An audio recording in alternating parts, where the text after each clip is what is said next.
Hi, Tiago here, and I'm going to show you how you can use WeldCloud Notes to find everything that you're qualified for in a project, be it PQRs, welders, or WPSs. And you can do this with our Qmatrix function.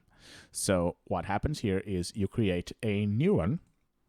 So you give it a name. You can give it the name of the project, but let's say Qmatrix project 001. You can specify the date, and you can specify the company which you want to do the filtering for.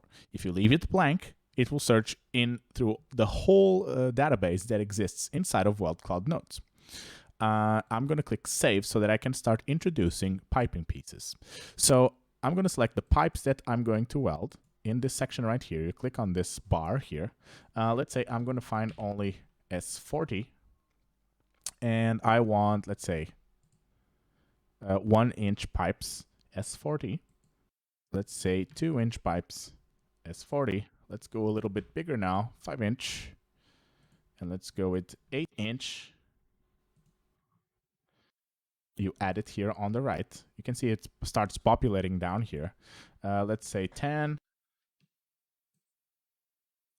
And then let's go with 12. So this is enough for now. You can also introduce some plate pieces on this section right here. And I'm going to click on this PQR matrix here. And I'm going to select the standard that I want to weld with. And let's say I want to specify the first process to be GTAW. And I want to find only PQRs that are P8 Group 1 or stainless steel. So you have all these parameters that you can filter for. So when I click Preview, what happens is WeldCloud Notes will compare all the details of this project with the PQRs that I have qualified. So it will tell you everything that you have qualified. And you can do the same for welders by clicking here on the certificate matrix. Let's introduce ASME Section 9 GTAW and let's say Group 8.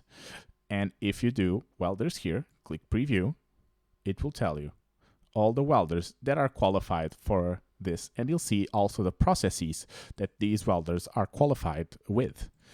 And that is how you can search all your documents and welders inside of WeldCloud Notes for an upcoming project.